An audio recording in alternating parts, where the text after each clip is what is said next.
Hello friends, இன்னைக்கு நம்ம பார்க்க போகிறது ஸ்வாலோ ரூட்டுங்கிற மாகாளி கிழங்கு. மாகாளி கிழங்கு இந்த சீசனில் நிறைய கிடைக்கும்.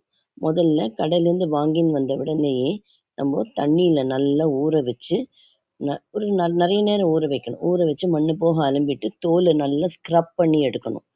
நல்லா சீவி எடுத்துட்டு வாஷ் பண்ணணும். வாஷ் பண்ணிங்கன்னா மண் வந்துட்டே இருக்கும். நல்லா அலம்ப தான் நீங்கள் பீசஸாக கட் பண்ணி அதை ஏன்னா உள்ளுக்குள்ளே ஒரு நரம்பு இருக்கும். அந்த நரம்பை நம்ம எடுக்கணும். இல்லைன்னா அது நல்லா இருக்காது டேஸ்ட்டு. நரம்பெல்லாம் எடுத்துட்டு மறுபடியும் நல்லா தண்ணியில் வெள்ளை தண்ணி வர வரைக்கும் நீங்கள் அலம்பிண்டு தான் இருக்கணும். பார்த்தீங்கன்னா ப்ரௌனாக வந்துட்டே இருக்கும். அது நல்லா அது கொஞ்சம் பொறுமையாக மெனக்கெட்டு நம்ம வாஷ் பண்ணணும்.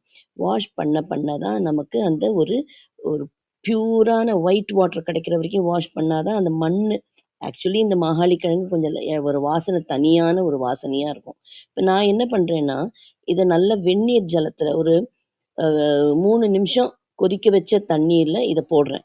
போட்டு நல்லா அதை நறுக்கின பின்ன அதை போடுறேன். நறுக்கிட்டு அதை 3 நிமிஷம் அந்த வெந்நீரில் ஊற வச்சு எடுத்துடுறேன். அது அப்புறமா நம்ம என்ன பண்ணணும்னாக்கா, இந்த தண்ணியை வடிகட்டிட்டு இப்போ இதற்கு தேவையான எலுமிச்சம்பழத்தை கட் பண்ணி எடுத்திருக்கேன். அளவுகள்லாம் நான் டிஸ்கிரிப்ஷன் பாக்ஸில் கொடுத்துருக்கேன், பார்த்துக்கோங்க. இதுக்கு நான் 8லேருந்து ஒரு 10 பழம் பிழிஞ்சுன்னு இருக்கேன். பிழிஞ்சு தனியாக கொட்டையெல்லாம் போக எடுத்து வச்சுட்டுருக்கேன் இந்த எலுமிச்சம்பழ ஜலத்தை. இப்போ இந்த மீன் டைம் இந்த தோலியெல்லாம் வேஸ்ட் பண்ணாமல் அதை துண்டங்களாக நறுக்கி பாண்டியில் வேக வச்சு வச்சுக்கிறேன். இதுக்கு மசாலா சாமான் வேணும் இல்லையா? கடுகை நான் வறுக்காமையே போடுவா, நான் வறுத்துன்னு இருக்கேன்.